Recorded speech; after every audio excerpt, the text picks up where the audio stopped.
we don't take the time to celebrate the little wins along life.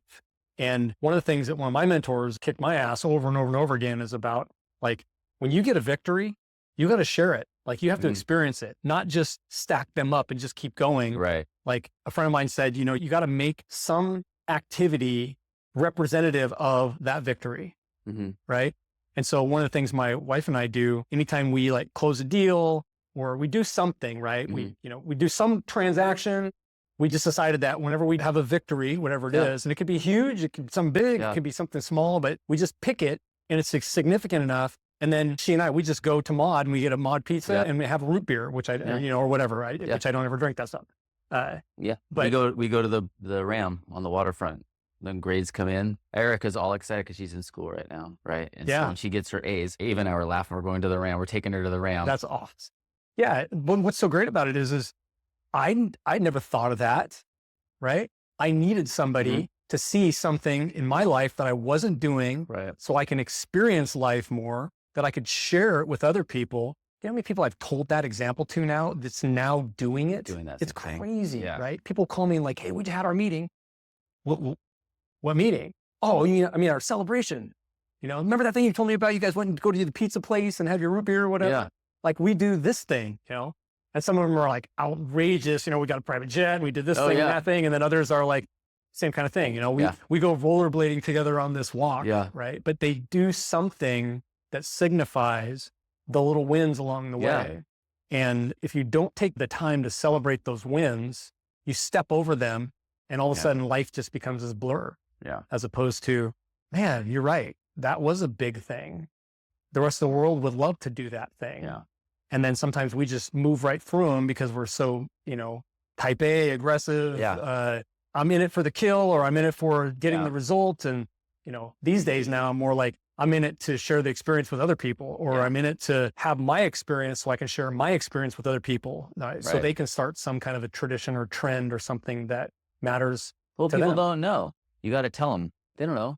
Yeah. We went and did those big dirt bike rides, and, we come back to work and start talking them up, and shoot, guys are buying bikes. Exactly. Guys are just buying bikes. Because you said, because I know a little bit of the background, but there was things that you've wanted to do for a long time that you were just held back. Yeah. And you got yourself into a position, I'm sure we'll talk about some of that stuff in the future. Because all of those things that were painful experiences that we moved through and learned how to deal with at some level, right? I like to use that methodology of moving through it because I don't want to like discard the experience and have it just some hateful, negative, horrible thing that happened to me in the past. Because that means I don't have any control over it. Well, it's very positive too. We talk about history of divorces and all that stuff like everybody has, but we talk about that stuff at work, that becomes a topic that's, it's not macho and it's not, typical what people talk about, but it's an open subject just because we talk about it. And then it's not so bad anymore. It's so painful. That pain is being put out in these conversations and is used to grow. It's really interesting. So if you just start, I think people compartmentalize that stuff, right? They don't want to talk about it, but when you get honest conversations on difficult topics with folks, they'll open up and they'll talk. Absolutely. And you work through it. Yeah. And that is such a great way to, I think, define a lot of what we're going to do in this series, in this training series, is we're going to talk about real stuff, how to build real stuff, but through that model, we have lives. We have history, we have families, we have friends, we have all these things that we're just living life. We're just going through life. And something that I did for a long time, which was, I had some fun and experienced life, but in my opinion, I wasn't like really living life. I was just allowing it to do whatever it wanted to me, where I didn't realize that I could like absolutely take full control of every aspect of my life. It doesn't mean I have control over what really happens to me, but I have significant control over how I respond to it or react to it. Right. And so I think manufacturing is such an unbelievable way to peel back the, human spirit, human existence, our life experience and so forth, because to be successful in the manufacturing world, you have to break everything down into almost root cause, first principle models in order to build a consistent workflow through different work centers, through different processes, And when you recognize that you can transfer those type of skills into life, that's where I think you get the real big wins. I know that's how I've, been able to, I would say, unwrap so much of my pain and anxiety and all this alcohol and food abuse and, being a 300-pound drunk and all the crazy stuff that I've experienced, that I think. Yeah, but I bet by sharing that with other people, they start sharing their stuff with you. For sure. And that's how you build community. And it's not necessarily around manufacturing, it's interpersonal. Yeah, this is just this is just the problem that we're solving for an economic machine in life. But at the end of the day, we literally spend our whole lives doing these things. So why not learn how to, number one, live in your own unique ability. So you can wake up every day that you're fired up to go to work because you're excited about the thing, because it fills that need that you have in your life to accomplish, to succeed, to win. In a lot of ways, we displace so much of our energy in the things that we don't want to deal with, that we don't want to do, that we don't want to think about. So it's easy to become a workaholic type person. Right. I know very well, because I didn't want to deal with the crap I was going through in my life. Yeah.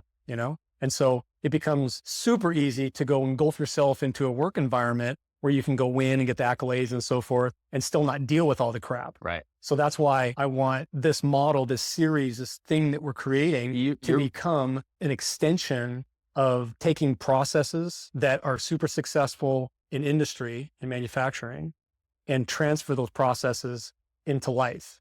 I mean, like I said before, that's why I wrote the book, Your Life is Not Your Fault Until It Is, because it has a, complete framework, at least in my opinion, on how to deal with pretty much anything in life. What I liked about that book when I read it was I got through it, and near the end, I'm like, God, I just wish this was just lined out, just flow charted so I could understand it. And I swear to God, I turned the page and there's a whole flow chart.